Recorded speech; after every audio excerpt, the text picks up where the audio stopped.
Welcome back, Sethbling here. Yesterday I showed you my Tooth Fairy level in Super Minecraft Maker, and at the end of the level there was a contraption, a lot like this, where basically you would put teeth into the hopper, and as you did that, it would light up these redstone lamps. And once you got all 5 lit up, by putting 5 teeth, and in this case I'm using emeralds, it would light up all the lamps and open the door. And so today I want to show you how this redstone contraption works. So first of all, let me reset it. It's actually very easy to reset. I just push this button and I am now ready to go again. So you'll notice if I say shift click 3 emeralds in, it handles that just fine. If I put 1 in at a time, that also works. You can put in 5 at a time, you can do whatever. If there's extras, it's not a big deal. It doesn't really break the system. And again, I can reset just by pressing this button. Okay, so let's start to go into how it works. At the beginning here we have this dropper, and it's got a bunch of emeralds in it. This is actually crucial to make sure that you can't put any random items in there like hoppers or droppers or any other item than the target item, which in this case is emeralds, will not work, will not go into this dropper, will not be put into the dropper by the hopper. And it'll just stay in the hopper and you'll be able to recover it, so that if you accidentally put a different item in, it won't be stuck in the system and unrecoverable. So that's what happens first. So this dropper, sorry, is at a critical threshold. You'll notice if I go ahead and shift click a single emerald in, it triggers the system just like if I put it in through the hopper. And that's because this comparator is currently outputting a redstone signal strength of 1, but if you pay attention right here, when I add another one in, very briefly, I don't know, maybe it was impossible to see, this dust turned on because the signal strength increased. And so what happens is that causes this torch to turn off, which causes this hopper at the bottom to drain the items out of the dropper. And this hopper, we don't actually care about what's in it. Nothing like, there's no comparator reading what's in it or anything. It's just kind of there to hold the extra items and take them out of the dropper so that we don't continually have this signal from the comparator here. And we can in fact just like take all the items out of the hopper here, and it's just fine. So next, that allows this torch turning off allows this hopper to pull the extra item out of the dropper, but it also causes this sticky piston to pull. When the sticky piston pulls, it pulls up a block. I don't know if I can do this. Let's see if I can. So you can see it very quickly pulled up a block, just for the blink of an eye, which allowed this comparator signal to output a redstone signal to this piece of redstone dust. You'll notice this hopper only has a single item in it, which means this comparator is going to output a signal strength of 1. Now this thing right here, I don't know if there's a name for it, but it basically remembers the redstone signal that you give it. So okay, so right now the signal strength here, in fact, I think I press F3. Oh, it's a little hard to see.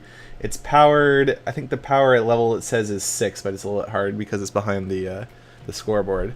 But it remembers that power level because comparators preserve the power level from their input. So this one feeds into this one, and this one feeds into this one. It's a bit like an RS NOR latch, but for something that can preserve the signal strength. So when we have this signal come in with a signal strength of 1, and it comes into the side of this comparator, it'll actually subtract 1 from the output value of this comparator, and this whole circuit will kind of decrease in redstone signal strength by 1.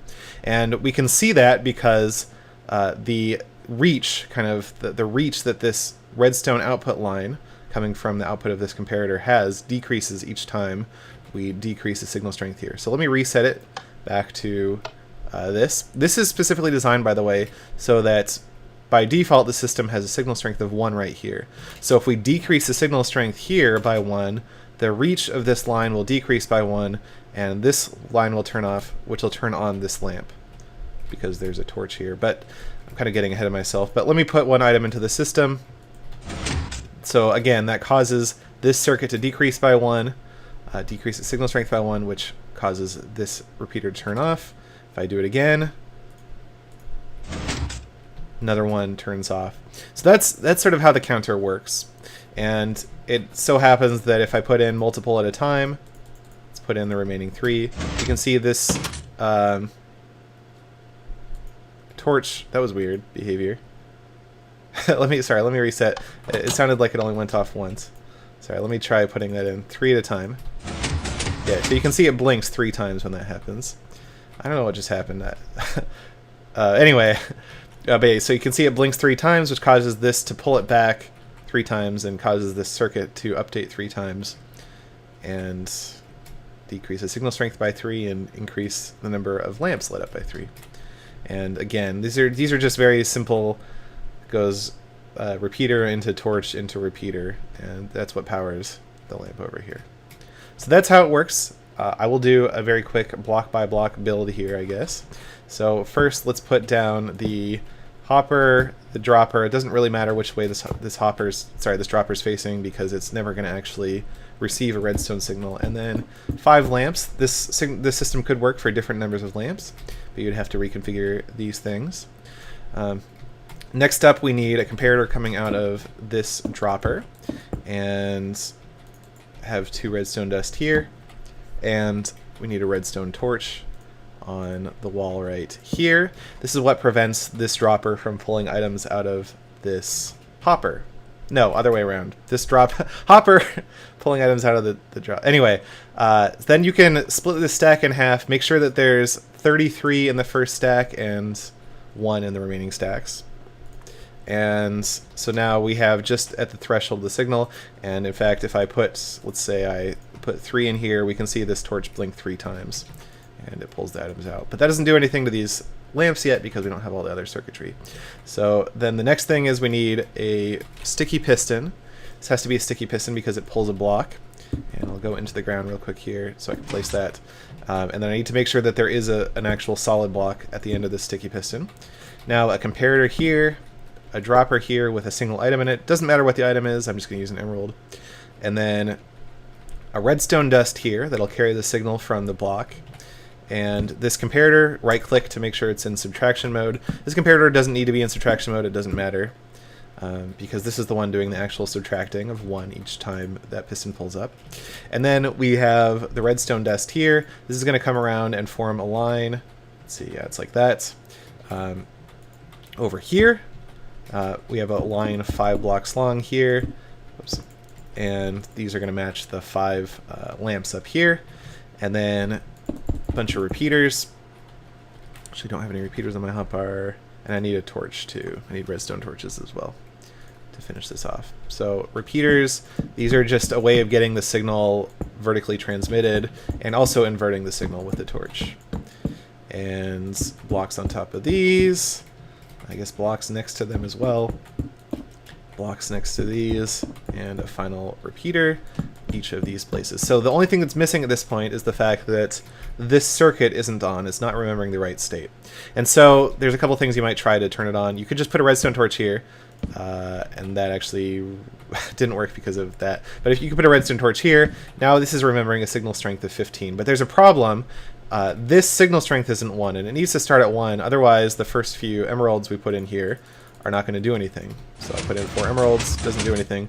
But you can kind of experiment. If you don't know how to get it to the right signal strength, you can just experiment with the right number. 5, 6, 7, 8. Okay, finally, okay, 8 was too many, so I want to actually do 6 to get it so that this light is just on the threshold of turning on. So I can put that torch back, oops, right here.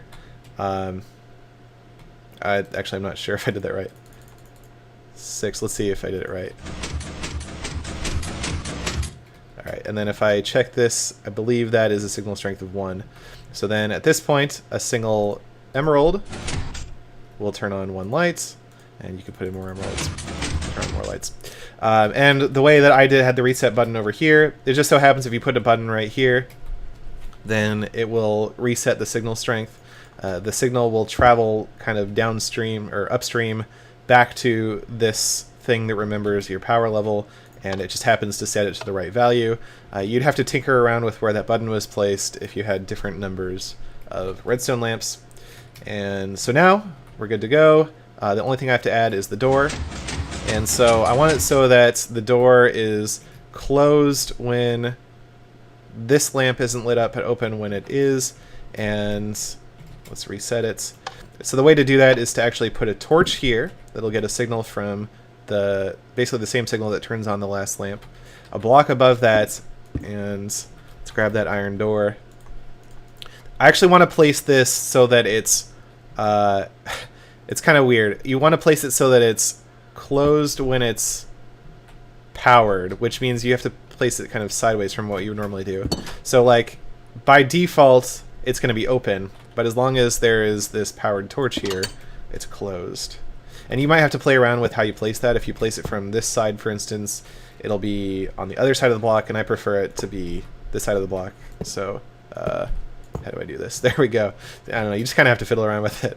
Not really sure how it decides which side of the block to place on. But that's it. That's the whole system. If I put in 5 emeralds, okay, that was 5. It'll open the door. I can pull out the extra emeralds from here. It doesn't really matter though. What actually controls the state is this button. Well, I guess this circuit. And now at this point, I can cover up the whole thing with blocks. Put a border around the door, put a wall here. There are going to be some redstone repeaters showing on the surface here, so you can do a couple things. Either, I think some good options are, just put walls here so this is a 3-block wide hallway, or if you do want it to be the whole width of the map, of the level, the 7-block wide width, what you can do is just, fill it in like you normally would, and make sure everything is covered, and then use carpet. And currently Super Minecraft Maker has some bugs where if you put carpet above like a redstone repeater, sometimes that carpet won't load correctly. But it's actually okay because the player can't actually modify these repeaters in adventure mode, and we will eventually fix that bug. But yeah, so you can place carpet everywhere. Obviously you don't want to place it on top of the hopper or on top of the redstone lamps. But so you can do that, or whatever. It's up to you how you want to handle it aesthetically, but functionally this is complete. And the nice thing is you can cover the whole thing with solid blocks to the point where even if the carpet doesn't load, there's no way a player can really get their hands on any of the redstone. Probably put a block here, and then obviously some more blocks on this side of the wall as well. And you've got yourself an item counter. It's fairly straightforward to build. Just did the whole thing fairly quickly. And so you can just copy it block for block if you want. If you need more or less items, you'll have to tinker around with the redstone a little bit, but that is how it works. Hopefully you enjoyed, and hopefully you learned something, and that's about it. Thanks for watching.